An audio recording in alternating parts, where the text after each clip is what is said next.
about teenagers getting arrested for making terroristic threats on Facebook before, and now we have another case involving a 17-year-old by the name of Osiris Arsti. I don't know if I pronounced that name right, doesn't really matter. Now, he had posted something or a number of things on Facebook that alerted police officials in Brooklyn. Now, I'm not gonna read everything for you guys there, but you can read it for yourself.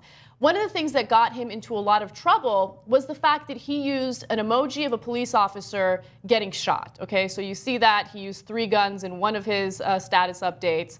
And he uses questionable, status updates to get his point across. Now, he got arrested because police officials believed that he was a danger, right? They thought that he was making terroristic threats. And even though he's only 17 years old, he does have a criminal record. In fact, he has been arrested 12 times for robbery, assault, and also criminal possession of a weapon.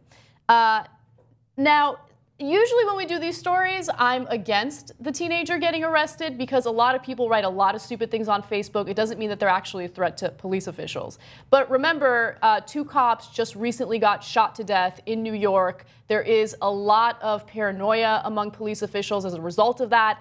And the fact that he had pictures of him with a gun also makes people a little fearful for their safety. So do I think he should be investigated? Yes. Does it make sense to continue detaining him when they realize that he's not really a threat? No. That's my point. Drew, what do you think? Make your point. I agree with the point where they can detain him, question him, but I don't think they can keep him. Mm-hmm. But I also think, even though he's been arrested, it's just he's a dumb dude. It's just he's an internet gangster that just likes to talk about what he does on social media. I mean, he's been arrested, but obviously it doesn't click with him, and he just wants to keep doing some dumb stuff, putting pictures up. I mean, I don't think any mastermind criminal puts pictures of himself up doing dumb stuff. Not a smart criminal. Not a smart. There are so many dumb criminals that want to broadcast their crimes to the world on the internet. I mean, it's just the age of oversharing, I guess. Sure. Yeah. Max, what do you think? I mean, I totally have zero sympathy for this guy, and I'm glad that he got arrested. I agree that he shouldn't be detained, but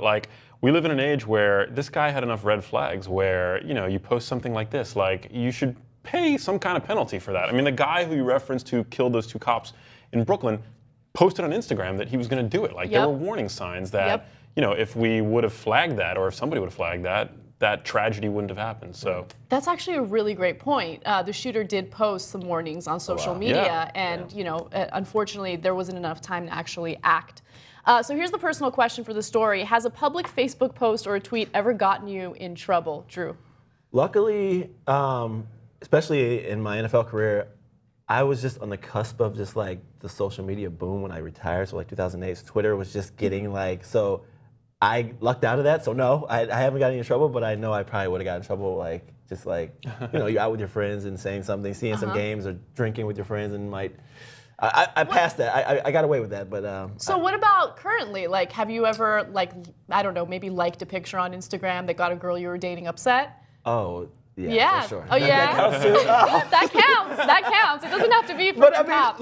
But that's what as Usher said, that's what it's there for. You double tap. Why would I not like a photo of that? She's pretty. I mean. Yeah, I don't know. All right, Max. Hilarious. Like I said, I didn't get a ton of attention from girls when I was in high school. So when I was recently featured in some sort of bachelor thing on the internet, I posted it on Instagram. And at the time I had just kind of maybe started dating somebody, and she saw it. And she saw it as an attempt at fishing or something, or looking for attention. Yeah. I remember that post. Yeah. I remember it. Yeah. I was really psyched about that. And she basically was don't text me anymore. Damn, she cut it off? She cut it off. Yeah, she cut it off. I mean, we're amicable now, but she cut it off. Damn. Yeah. I don't know. That she's harsh, man. That's harsh. That is harsh. It really is. That really happened. True story. I got into some trouble because I remember there was a guy at work. I'm not going to name who the guy is. We're very good friends, and since we're at work together all the time, we would, take pictures on the set or whatever it was. And I was dating someone who would get really annoyed that I kept posting pictures with him, and he assumed that I was having sexual I did not have sexual relations with that man, okay? But I really didn't, okay? I'm not Clintoning the situation. So yeah, we got into an all-out fight, and then I was upset that I was being accused of cheating just because I took pictures with someone at work, and then that was that. So you never know, man. That's Sometimes true. people really overanalyze and misinterpret what you post on You gotta be social secure media. with yourself. You do, you Yeah. do. All right, guys, tell us if you've ever gotten in trouble for posting something on social media. And also, what do you think about this guy? Should he be arrested? Should he be detained? Do you think he's an actual threat, or is he just an idiot who's posting dumb things on the internet? Comment in the section below, and we'll see you guys soon.